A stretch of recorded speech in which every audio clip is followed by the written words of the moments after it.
All right, good morning, superstars, or afternoon, whatever class you are in. We're going to be looking at a Chapter 1 performance task. It's really just, again, designed to have you do a little bit of math, but also a little bit of writing. There might be some error analysis involved, of course, solving equations. So I'm going to help you on the front, and then you're going to do the back for your score. So read it to yourself as I read it aloud. Scenario: the Bradley family goes bowling once per month. They each bowl the same number of games. 5 of the family members will bowl this month. The prices at Dan's Alley are listed in the table below. The total budget for the outing is $115. The budget for gas and food is $25. Dan's Alley, cost per game, $5, but there's also a shoe rental, which is a one-time fee per visit. The equation to find how many games each family member can bowl is represented below. Let G represent the number of games bowled by each family member. Part A. Identify what each part of the equation above represents by labeling it. So I'm going to ask you to go ahead and take a moment on your worksheet to think about what we just read. You can go back and reread it and do some annotation, which again is underlining, circling, things like that. But again, it wants to know exactly what these pieces mean. All right, it's going to give you about 40 seconds to do that.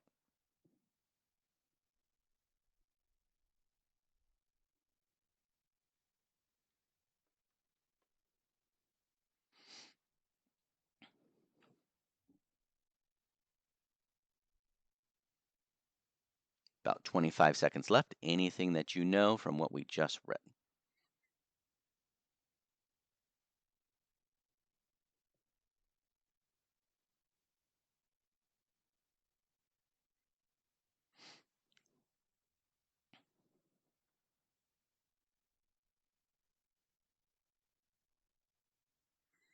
About 10 more seconds.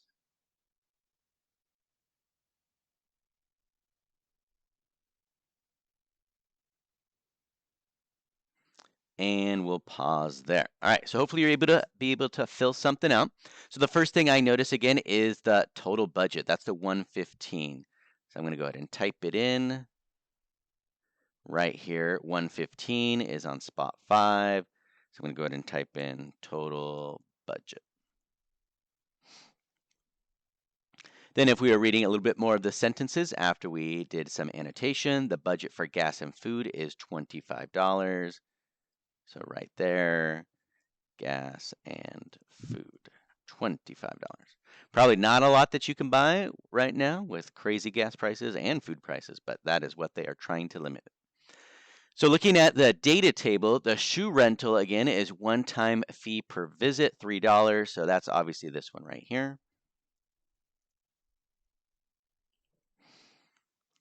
And if you notice, I saved the 5s for last because there are 2 5s there. And the reason we wanted to take a little bit moment to clarify this is because on the back side, you're going to do the similar work, which means you're going to set up an equation just like this.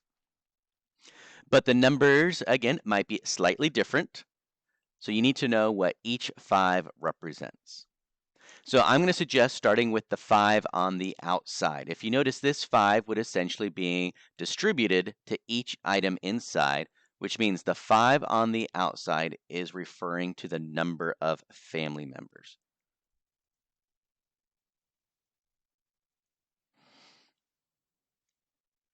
So if only 4 people were bowling, then you would have a 4 on the outside.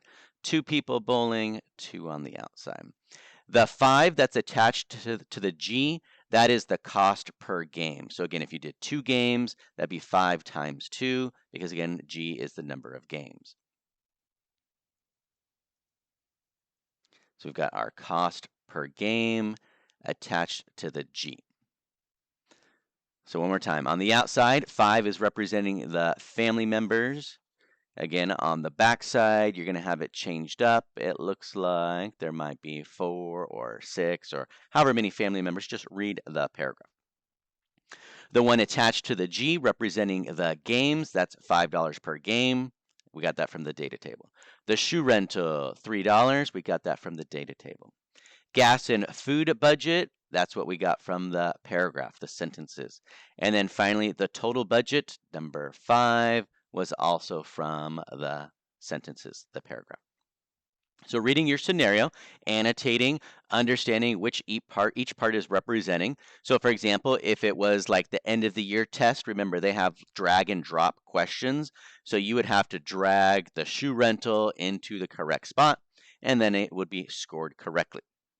So now that we know how to set up our understanding with our equation to help you write one on the back, let's go ahead and do part B. It says Kona is asked to solve the equation. She made a mistake or mistakes somewhere. Here are her steps. So we've got the equation written down that we just looked at. It looks like she is applying the distributive property, so let's check to see if she's done it correctly. There is 5 times 5g, which is 25g. Then it says 5 times 3. Ooh, 5 times 3 is not 3. So that's our first mistake. So let's go ahead and write down a little sentence here. First mistake made is at step 1, where she forgot to multiply the 5 and 3.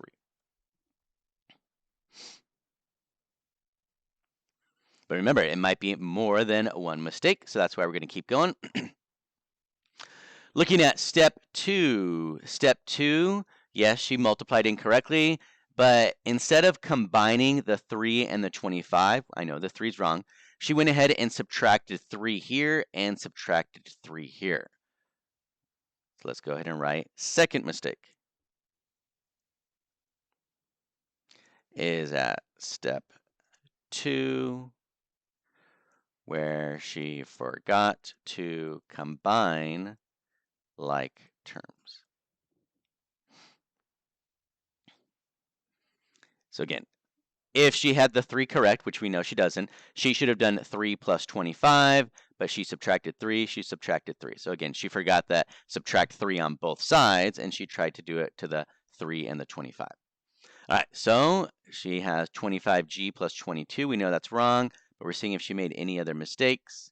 She subtract 22 from both sides, 25, divide both sides by 25. Okay, so it looks like she only had 2 mistakes there. But again, this is why we want to go through the whole process, because again, if you really understand it, you should be able to find someone else's mistake. And we've been solving equations all year long, and we'll continue to be solving equations all year long. All right, part B of that big part B. So correctly solve the equation here. So let's go ahead and rewrite it and then solve it correctly. Some of you may have already started this. So let's see. We have the 5 outside, which again represented the number of family members. 5G inside, which represents $5 per game, plus the $3 represents the actual cost of the rental shoe or shoe rental. Then plus 25, which is the budget for gas and food. And the total budget for the trip is 115. So we are trying to solve for G, which is the number of games that they can bowl. So again, 5 times 5G, 25G. 5 times 3 is 15. Add the 25 equals 115. We're going to combine our like terms right here. Again, we're going to identify that. You can circle, box it, triangle, heart it, whatever you'd like to do. So we have 25G, 15 and 25. That's going to give us a 40 equals 115. We go ahead and subtract 40, both sides. 25G is equal to 75. Divide both sides by 25.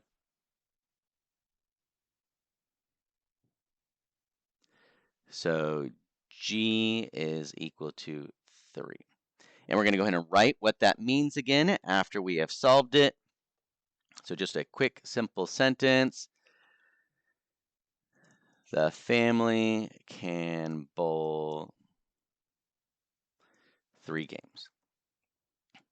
And again, that's with the budget of $115, with gas and food accounted for, the shoe rental for every family, the 5 family members, and again, it was $5 per game. Sometimes games might be a little bit cheaper, but again, on this scenario, it's 3 games.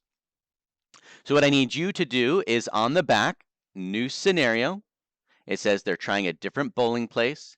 Read the numbers, be very specific about the family members. Notice how the data table is very close to what we saw previously. So again, go ahead and write your equation here.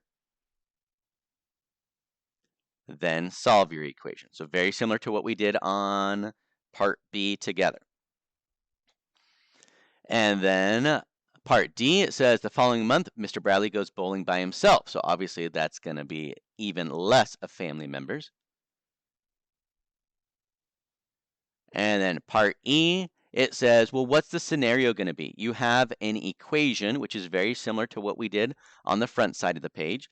Essentially, what does each part represent? And that's kind of like what we did right here, labeling it. So you can draw a little arrow, some numbers, talk about what it means. And then solve for G.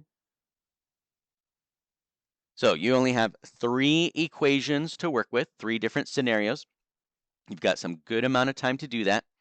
Again, your goal is to truly remember, understand what each part of the equation is representing in this bowling scenario.